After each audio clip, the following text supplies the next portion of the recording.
Lean on us. We are here for you. You matter. You are not alone. Are you feeling overwhelmed? Not sure where to turn? The National Suicide and Crisis Lifeline is there for you 24/7. Call or text 988 or chat at 988sc.org. Whether you're having an emergency or you know someone who needs support now, they can help you take the next step towards finding hope and healing. There is hope. 988sc.org.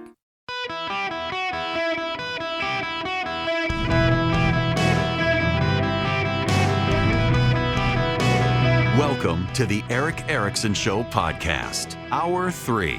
Hello, America. Welcome. It is Eric Erickson here across the United States of America. The phone number, 877-973-7425, should you wish to be on the program. I'm going to switch things around a little bit here because I do want to get to what I was going to talk about, but I think I'm going to go here first.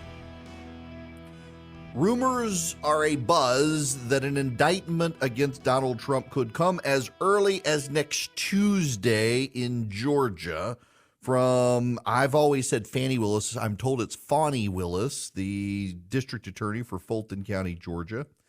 And the reason it couldn't come before next Tuesday is because of when the grand jury's been meeting, which really starts today, reviewing evidence. They're hearing from the former Lieutenant Governor Jeff Duncan and others before they do it. So it probably won't even be next week, maybe the week after or the very end of the month, but before Labor Day. And the odds are growing that it will be an indictment that includes Donald Trump, and they're using RICO. I've explained this before. I don't want to be repetitive in this, but one of the tie-ins will be in Coffee County, Georgia, which is a rural county in South Georgia. Some overzealous supporters of the president were able to get access to a voting machine improperly that will be drawn into this grand conspiracy to steal the election, allegedly. It's all speculative. All of it is speculative. And I say that because I need to say this. We do research. So I'm going to say something that sounds very arrogant. And I promise you, I can be arrogant when I want to be. I don't really mean it that way. I have had many a job in my life where I knew I wasn't really good at the job. I was a mediocre lawyer. There were some parts of law I was very good at. I was really good at the legal writing part of law, whether it was a lawsuit, whether it was interrogatories, requests for production of documents, or incorporating businesses. A lot of the stuff that I did kind of became templates for other lawyers at my law firm, but I wasn't a great lawyer. I didn't like it. I didn't like dealing with problems that were easily solvable. I loved helping new businesses start up. I liked that. Didn't really like the criminal law aspect that I had to do. I was required to do indigent criminal defense. But, you know, and I was a writer for a long time as a blogger, and I knew I was good at it because you had metrics you could see. But you had to see the metrics. But, you know, this is a job where I know I'm actually good at it. And I don't need the ratings to tell me. Now, thankfully, I've got the ratings to show me that I'm good at the job. But I know, like, I get up every day now, and this is where I want to be. I don't like taking days off because I want to be here. I'm convinced that big news is going to happen if I'm not behind the microphone, and I need to be behind the microphone, either to stop the big news from happening or to cover the big news when it happens. I love my job. I love my job. I love my audience. Some of you, but I love it. And I know I'm good at it. And one of my frustrations, frankly, in radio is knowing I know that I'm good at it. I've never in my life been a person, I've literally never been the person who thought, man, I'm so much better than everybody else. And this is like the one thing in my life where I think I know I'm actually not only really good at this, but probably better than a lot of other people who do it. Now, some will disagree, but it's because I'm not telling you what you want to hear. The criticisms that I get in radio are the criticisms from people who they believe something, and I either must affirm it or I'm a terrible radio show host. The hate mail that I get from people inevitably is from people who are mad at me for not agreeing with them on something. I know I'm good at this. Nonetheless, we also do listen to the audience and research the audience, because part of it is this show is growing. I was just in Atlanta, Georgia, and then I was on 20 stations in Georgia. And now this show is spread out around the nation. In fact, if you go to ewerickson.com or ericericksonshow.com, you can click on the station list. And I'll tell you, Athens, Georgia, Atlanta, Georgia, Carrollton, Georgia, Charlotte, North Carolina, Clarksville, Georgia, Dayton, Ohio, Dublin, Georgia, Greenville, South Carolina, Hartford, Connecticut, Jacksonville, Florida, Kalispell, Montana, Knoxville, Tennessee, Las Vegas, Nevada, Bridgeport, Connecticut, Orlando, Florida, Robertsdale, Mobile, Alabama, Rome, Georgia, Salem, Oregon, South Florida, and Palm Beach to Miami and Jupiter in between, all that, Southern Pines, North Carolina, Springfield, Illinois, Statesboro, Georgia, Swainsboro, Georgia, Trenton, Georgia, Tucson, Arizona, Tulsa, Oklahoma, Vidalia, Georgia. We're growing. We're around the country, from Salem, Oregon, all the way across to Hartford, Connecticut, all the way down to Miami, Florida. We're on the radio. And as the show grows, we want to find out and make sure. I mean, as we have disparate audiences from different parts of the countries, Montana, Oregon, Arizona, Nevada, Florida, Connecticut, Georgia, Tennessee, what do people want to talk about? Well, no one outside the South really wants to talk about SEC football, so unfortunately, it's something we can't spend a lot of time talking about, the greatest football conference in America. But I'll tell you something nobody wants to hear about, and it doesn't matter who they are. It doesn't matter whether they're a Trump supporter or a non-Trump supporter. It doesn't matter whether they're a conservative or a progressive. It doesn't matter if they're an independent. It doesn't matter if they're a moderate. It doesn't matter anything. What people don't want to talk about, the number one topic no one wants to talk about, from Salem, Oregon to Miami, Florida, to Hartford, Connecticut, to Tucson, Arizona, the number one topic people don't want to talk about is Donald Trump. Yeah. People don't want to talk about him. People are tired of talking about it. It's overexposure to a topic. So I was watching CNN this morning in my office. And I was watching CNN very specifically because I wanted to see how much are they covering Trump. Because here's what I know. See, and I've mentioned this research of the audience to other people in the media, and it comes up in TV as well. It comes up in TV, it comes up in radio, it comes up in online publications. People are exhausted by coverage of Donald Trump. And so I turned on CNN this morning, and you will not be surprised to learn it's all Trump all the time. They deviated to talk about the referendum in Ohio. By the way, vote no on that, or vote yes in Ohio on that amendment to the Constitution. Vote yes.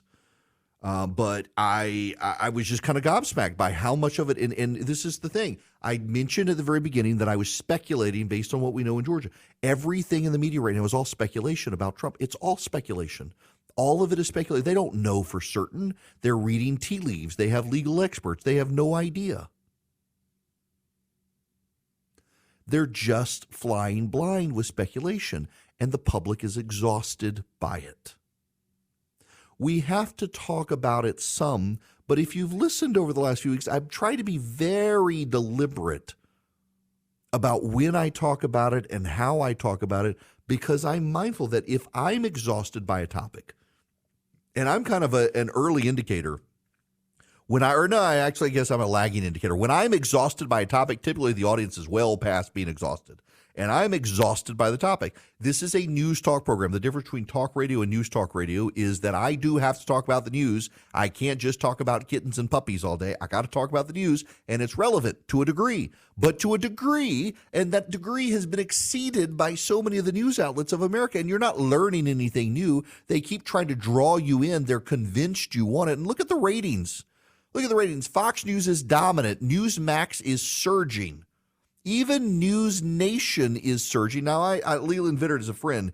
He's on News Nation. I've been doing his show a lot. We're going golfing together next month out in Missouri. And I've never been in Missouri before. He's going to take me golfing out there.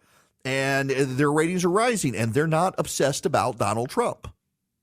CNN and MSNBC, their ratings are declining, and they are obsessed, wall-to-wall, nonstop, liberal fan fiction about the indictments of Donald Trump. When an indictment comes, it's relevant, and the aftermath and surrounding effects of the indictment are relevant. But the day-to-day chess maneuvering of the indictment, that's all based on speculation, is not relevant. And this is not really a monologue about Trump. It's about how badly the media is doing their job. They're not getting it right. They're falling over into left-wing media fan fiction. The whole thing is absurd. And you, the people, are exhausted. All that being said, I'm going to go take a phone call from Craig right now. Welcome, Craig. How are you? I'm fine. How are you? Good. What's going on? Well, I wanted, speaking of Trump, Yes. there's a poll out that I think a lot of Trump supporters are ignoring, but they really need to take a serious look at. And to set the stage, I believe on Election Day, Trump will be in jail, just simply because in at least 3 of the 4 indictments, there's judge and juries who are licking at the chops to put him there. Doesn't matter if he's guilty or not, what the evidence shows, they want him in jail. Oh, they do want him in jail, yeah. And the poll shows that I think it was like 49% of Republicans across the board said that they couldn't, in good faith, vote for Trump if he was in jail on Election Day, which means he's already lost if half the Republicans can't vote for him if he's in jail. And I know Trump supporters think they got his back by voting for him in the primary, but what they're probably really doing is ensure that he spends the next 4 years in prison, because Biden or any other Democrat's not going to pardon him like a Republican would. Yeah, okay. This is noted, and I appreciate you calling in, Craig, on this. I'm actually counterintuitively, I don't know that they can find him guilty. And I know I'm going against the prevailing consensus, Craig. I know I'm going against your thinking here. If you have just 1 or 2, and by the way, so when you form a jury, you get strikes. So the prosecutor and the defense each get to strike people from the jury, but only so many. They got to have some level of cause after that. You get 1 or 2 Trump supporters on a jury, because I don't know that this case can stay in the District of Columbia, because the District of Columbia is so hostile to Republicans generally. I think even William Barr, who clearly doesn't like Trump at this point, is saying it would be absurd if the judge didn't grant a change of venue request. You get just 1 or 2 Trump supporters on that jury, you can't get a conviction if they say absolutely not. There's no way. This is a political witch hunt. You're not going to get a unanimous jury. In a criminal trial, you kind of need a unanimous jury. I don't know that they can. I don't know that it's a sure thing. I genuinely, I don't know that it's a sure thing. And the left is treating it as such, which is to their detriment, because, just as they blame the courts now when they don't get their way, they'll blame the jury too. But you get just 1 or 2 people on a jury who dig their heels in and say, absolutely not, this is political persecution. They're not going to get a conviction. What they do is they get him reelected by doing so. The Democrats are playing a dangerous game, and in their arrogance, they don't realize it. They don't realize it. And I also am seeing a number of prominent progressive voices start to come out and say, you know what? It would be good for the sake of the country if Joe Biden pardoned the man. To pardon Trump, he would essentially be acknowledging he was guilty. Now, part of their reason for this is they speculate Trump voters would bail on him if he accepted a pardon from Joe Biden. But I do wonder if that might happen, put the country at ease and help us move beyond things if Joe Biden pulls a Gerald Ford. I don't know. But the more I think about it, just the more I think about it, you get 1 or 2 people who are Trump voters on a jury, you might not get a unanimous, maybe you will. Maybe the system will work based on what we see, and they won't just be dogmatically against it. Maybe they'll weigh the evidence, but maybe they will weigh the evidence and conclude it actually is a political witch hunt, and there's no there, and they vote no. Well, then you're not getting a conviction for Trump. You get a mistrial at best and a do-over, and it's going to be hard to do. I think the left is playing a dangerous game, and in their arrogance, they do not realize just how dangerous the game is. Did you know China has made it a priority to teach students financial literacy starting in preschool? Financial literacy isn't taught in our elementary schools, and parents lack the resources to teach it at home. American kids are yet again being left behind. Now there's a great way for parents and grandparents to help the kids they love learn about finance, thanks to The Sensibles, and at bcs-kids.com. The Sensibles are a team of animated superheroes who help kids age 6 to 12 develop smart money habits in a fun way. bcs-kids.com was created to channel this multimedia resource to kids everywhere. Buy a subscription for your loved ones, and each month they'll get a Sensibles kit in the mail with an entertaining DVD, comic book, and activities. Digital subscriptions are also available. They'll also get access to an interactive website with a library of lessons, fun activities, and more. Want 20% off the monthly subscription costs? Visit at bcs-kids.com. Enter the promo code ERIC, my name, ERICK. It's the sensible thing to do. Subscribe today at bcs-kids.com. The phone number is 877-973-7425. Let me hop over here to Anthony. You're up next. Welcome to the show, Anthony. Hey, Eric, how you doing? Good. How are you? Great. Hey, I just moved here to Georgia from Ohio, and I have to agree with you. It is exhausting to keep hearing about Donald Trump over and over and over and over. Even Biden. I'm sick of hearing Biden. I'm so ready for a third party. It's got to happen. We're looking at Donald Trump. I voted for Donald Trump. But you're looking at Donald Trump. He's going to be 80-something years old, almost 80 years old. You're looking at the guy that's in there right now. I'm not being funny, but I think he's early stage Alzheimer's. He's over 80-something years old. These two old guys want to battle each other. Donald Trump's probably going to win if he wins, because I don't believe he's going to go to jail. But if he wins, I'm afraid that Donald Trump's going to come back and he's going to be his narcissistic self and not really run the country. And that's one of the biggest things. I wish they'd tackle the taxes, get rid of IRS. Let's talk about let's do something about this high interest rates that's going on. Our gas going up sky high for no reason. The COVID mystery, as they call it, has tried to plague this whole country, and I believe it was I know people passed away from it, but I just believe it's a big joke for it to happen. I believe it was man-made. No one's talking about that. We know the media, they're easy. They're going to talk about what they're supposed to talk about. They're ran by the government, I believe. And they're only going to say... Well, now, I got to stop you there. They're not run by the government. They're controlled by the Democrats. So when the Democrats control government, they sound like the government. When the Democrats don't, they sound like the opposition. But to your point, Anthony, I got to let you go there because we're running out of time. But that's well said. I think fundamentally Americans are exhausted by the Biden-Trump show. They went through this in 2020. They're exhausted. Even Trump voters, all of the research in the media shows are just exhausted by the coverage of it. They love the guy. They love him, but they don't need to hear about him all the time. And the media and pundits, that's all they want to talk about. And there's so much else, and people are missing all of the other more important topics out there. People are just exhausted by it all. And I totally get it, because I am too. What I'm not exhausted by, though, is funding the conservative movement, and Patriot Mobile helps do it pretty easily, too, because all you have to do is move your cell service to them. PatriotMobile.com/Eric. Take your cell service to them, PatriotMobile.com/ERICK, and you can get guaranteed great service, probably using the same cell towers you're already using. And then as their profits grow, they contribute to the conservative causes you care about, from the Second Amendment to the pro-life cause to even conservative candidates around the country. They were set up for that purpose, to be a Christian conservative cell phone provider, the only one in the country, authentically so. Some claim to be, none of them really are, like Patriot Mobile. And Patriot Mobile contributes, puts their money where their mouth is, but they need your business. So if you go to patriotmobile.com/Eric, you get free activation with my name, you get great service, or you can call them 972-PATRIOT, 972-PATRIOT. Tell them I sent you, get free activation, get great discounts if you're a veteran, a first responder, even a teacher.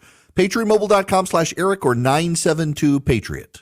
I am a small businessman. The company that I run for my radio show, it's a small business. I've got employees. I don't have HR.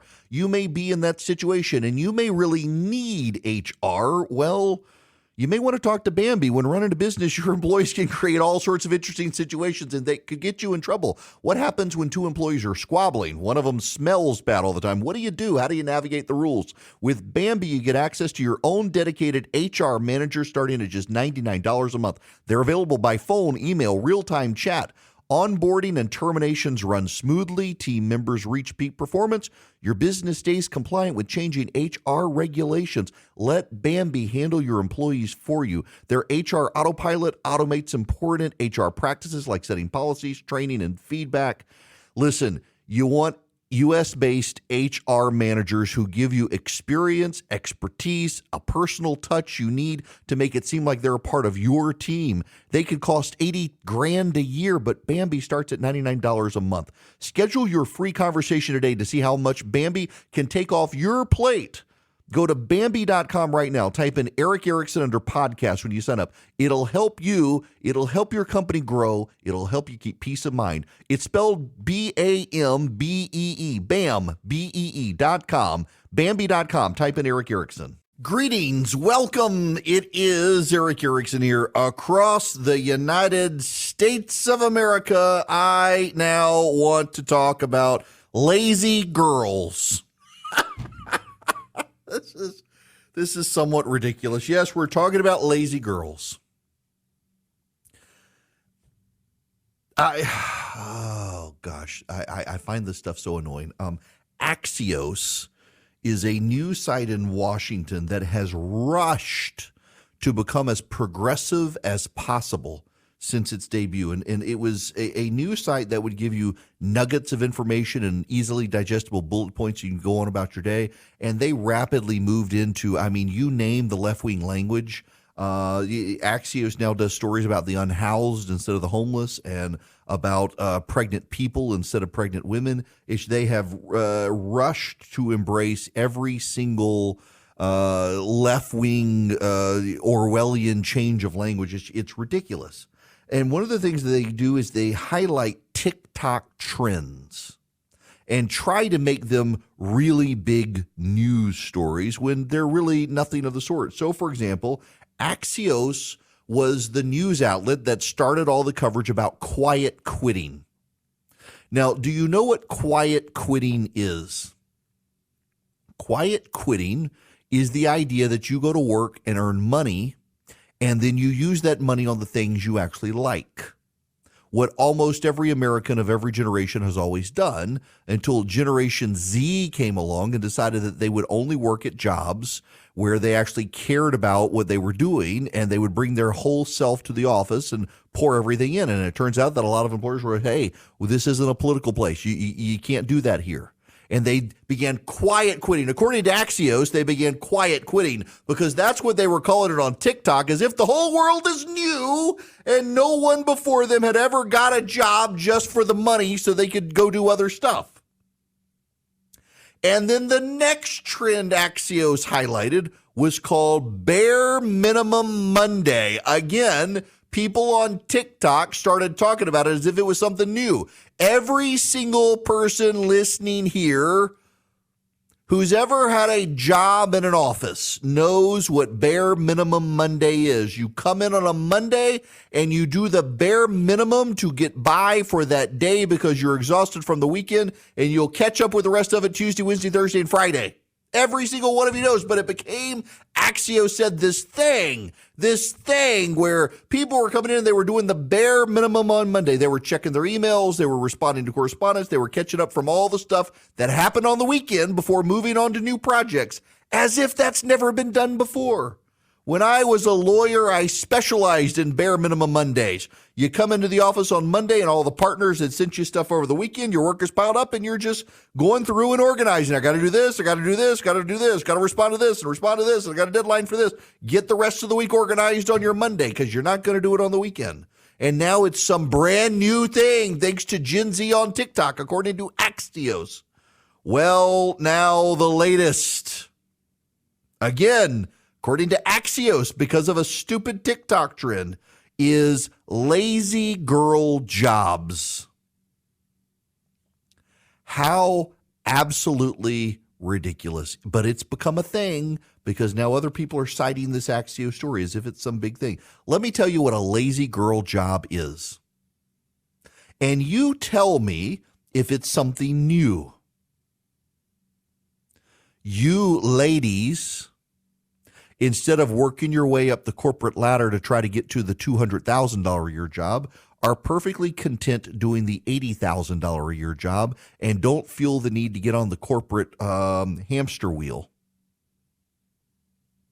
Does that sound familiar to you? Those of you who have a job, you make a good salary, you have no ambition to work your way up to the C-suite, you don't need to be the CEO, you're just doing your job, making your money, going home and living your life. That's called a lazy girl job now, as opposed to a job. It's called a job. It's called a job. But according to Aaron Grau, co-founder of Charter, a media and research firm focused on the future of work, it's a rejection of hustle culture. It's a rejection of toxic corporate feminism. These people are insufferable. A lazy girl job could help employees achieve better work-life balance, according to Gabrielle Judge, a 26-year-old who's amassed more than 17 million views using the lazy girl job hashtag, featuring women at their desks discussing the benefits of their office jobs. Now, I want to predict something. Charlie, I don't know that you need to put this in the See I Told You So folder, but I bet you in 20 years or less, we're going to have lazy girl regret videos on whatever social media platform exists. I took a lazy girl job when I was 25 and decided not to climb the corporate ladder. And now I think I would be a better CEO had only I applied myself in my job instead of filing my nails at my desk. You know it's going to happen. 20 years from now, we're going to have all the regrets. I engaged in quiet quitting and stopped applying myself at my job. And Joe Bob Billy from Redneck Stan, Alabama, he became the CEO. If only I had worked harder, that redneck hillbilly from South Alabama wouldn't have got the job. But he applied himself and even spoke in full syllables. Or the bare minimum Monday regrets. Casey Suzanne Swindle Sunshine got the promotion instead of me because she came in on Monday and stayed later and worked harder than me. How dare they give that Sunshine girl a promotion when they could have given it to me because I know how to use Post-it notes. This is where we are. This is me beating on the table because I can't hit my head on the table because I would accidentally hit the microphone. This is considered a news story in the American press. But wait, there's more. And this is from the Los Angeles Times. This is the headline. Remote work gave them a reprieve from racism. They don't want to go back. That's right. In 2021, just 3% of black, white-collar knowledge workers wanted to return to full-time in-office work, compared with 21% of white ones, according to research from Future Forum, a project backed by instant messaging firm Slack, which makes money off of people not being in the office together. How does that work? The research found that hybrid and remote work arrangements increased black workers' feelings of belonging at work and boosted their ability to manage stress. Part of the push for remote work can be explained by the preference of millennial and young workers who want freedom to choose where they do their job. But how supervisors evaluate workers is also a factor. And apparently, black workers worked remotely and didn't experience racism. Now, again, this is all funded by a group that makes mint by having people work remotely. Did you know, by the way, that Joe Biden today announced he wants federal workers to go back to the office and stop working remotely? Also, by the way, did you know that the White House cafeteria, the Navy mess they call it, did not reopen for food until March of this year because of COVID? They literally, I mean, it's a religious thing. It is religious. They kept the mess closed, starving White House employees because of COVID. They didn't want them working together. And now suddenly everybody's go back to the office. You know, I understand like why Philip wants to work remotely because he gets less short jokes in the office. I get it. I mean, I totally get this. He's right next door to me, so I can say it loudly through the wall for him to hear. But the whole idea that so black workers don't want to go back to work because of the racism in the office, why do they have their job then? Why aren't they suing? This is just, you can't say that to my face because I'm on radio. And it would go through the microphone and we'd both lose our jobs as a result. Ha! I'm a terrible boss. I just pay well. This whole the work trend stuff is ridiculous. Here's the thing. This is what's actually going on here is young workers are coming into the workforce for the first time and they have social media and everything is new and shiny and never before done. Did you know there is this remarkable device in an office and it takes these metal things that look like an upside down letter C. And when you bang on it with pieces of paper, that metal C binds around them and they call it a stapler. Generation Z has never seen one of these things before. By God, it must be new. That's what's going on here. And the media, the young reporters in the media are covering this stuff as if they have hit on some major sociological phenomenon that, oh my gosh, there's a phenomenon of workers who go to work to earn a paycheck so they can live life outside the office. Did these people really think you graduated from high school and you got put in a cubbyhole somewhere and you were never allowed to leave? That seems to be what they're thinking. Or the idea that we're going to take seriously a survey by Slack, a left-wing group that makes money by you working remotely, claiming black employees, they don't like the racism in the office. They want to stay home so they don't experience the racism they experience at the office where they otherwise still want to earn money. The state of journalism today, this is where we are. This is quiet quitting and black people don't want to go to work because all their coworkers are racist and young women want lazy girl jobs. Do you know if I just came up with the phrase lazy girl jobs, some of you people would try to cancel me. But that's what they're calling it, women. When you just want to go to work and earn a paycheck and you're not interested in the social promotion and the social ladder climbing and the getting into the corporate office, you're a lazy girl now. You lazy girls who are just doing your job and making a paycheck and going home to your family and your husband who's been at work all day and expects you to cook supper because never mind you were at work. Don't you know he was at work? And then you got to take care of the kids because your husband's not going to do that. Is he? Well, some husband, I helped take care of my kids, but then when we had our first, I was gone every week for the first year of my kid's life. That was something. There's an overarching media tie-in here. You know what's so funny? Philip and I, we went to lunch today, and he's like, there's no like overarching like connectedness in all these news stories, except there really is. And all the different stories I've talked about, it's how the media chooses to cover stuff. It's how so many reporters now are trying to generate news. And let's be honest, this is a slow news month.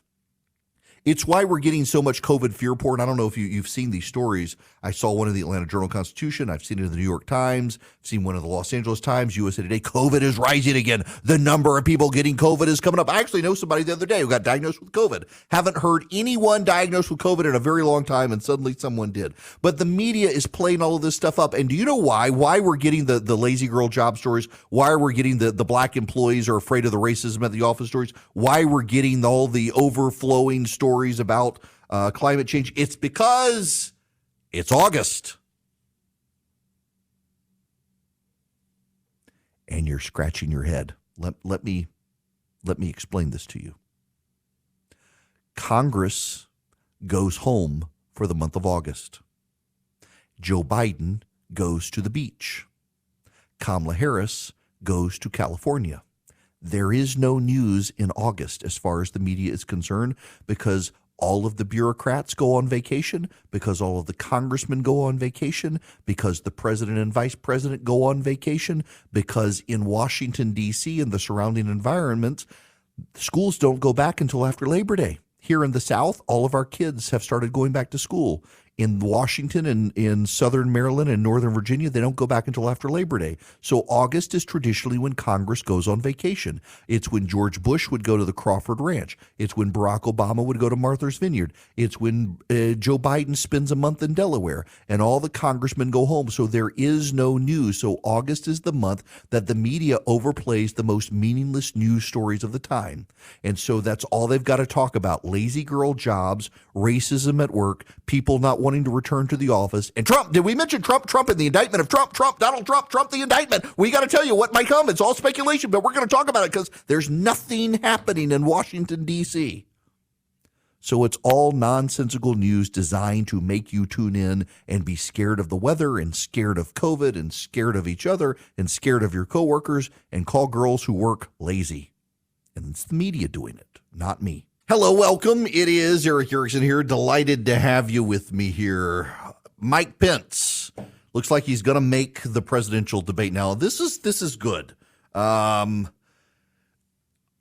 one of the things that the Trump campaign is suggesting is instead of doing debates, they're going to do alternate programming. So there's a big event in Iowa. A lot of the Republican candidates are going to. I think every Republican candidate is going to it.